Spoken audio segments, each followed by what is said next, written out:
world today is 1.2 Celsius warmer than it was in the 19th century, and the amount of carbon dioxide in our atmosphere has increased by 50%. Global warming can reach levels of irreversibility as it has now. An increasing level of global warming can eventually reach an extinction level where humanity and all life on Earth will end.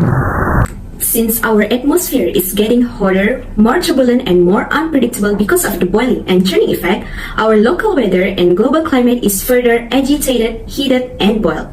Now, what are the major factors that contribute to global warming? It's caused by increased concentration of greenhouse gases in the atmospheres, mainly from the human activities such as burning fossil fuels and farming.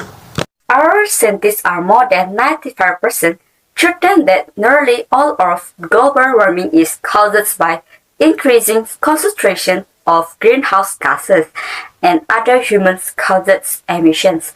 This global warming leads us to our next big issue, which is the climate change. The first major cause of global warming in the massive use of fossil fuels is obviously the first source of global warming. As burning coal, oil and gas produces carbon dioxide, the most important greenhouse gas in the atmosphere, as well as nitrous oxide. Other than that, deforestation or the exploitation of forests has a major role in climate change by absorbing carbon dioxide from the atmosphere. When they are cut down, this positive effect is lost and the carbon stored in the trees is released into the atmosphere.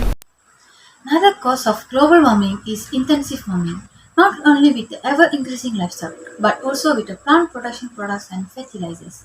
In fact, cattle and sheep produce large amounts of methane when digesting their food, while fertilizers produce nitrous oxide emission. Do not forget that overconsumption also plays a major role in global warming.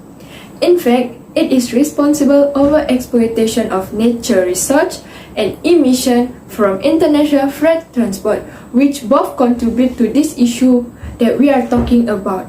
Ladies and gentlemen, the consequences of these human activities will cause problems to both humans and environment that we are living in right now. Looking from biodiversity aspect, increase of temperature and climate upheavals will disturb the ecosystem and modify the conditions and cycle of our plant reproduction. Scarcity of resources and climate change are changing life habits and migratory cycle of animals. We are already witnessing the disappearance of many species, or conversely, the intrusion of invasive that threaten crops and other animals.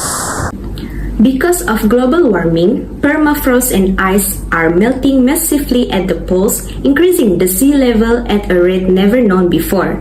In a century, the increase reached 18 cm, including 6 cm in the last 20 years. The worst case scenario is that we will be witnessing a rise of up to 1 meter by 2100. The acidification of the ocean is also a great concern. In fact, the large amounts of CO2 captured by the oceans make them more acidic, arousing serious questions about the adaptabilities of seashell and coral reef. Human beings are not spared by these upheavals. Climate change is affecting the global economy. It is already shaking up social, health, and geopolitical balances in many parts of the world. The scarcity of resources like food, energy, give rise to new conflicts. Rising sea levels and floods are causing population migrations.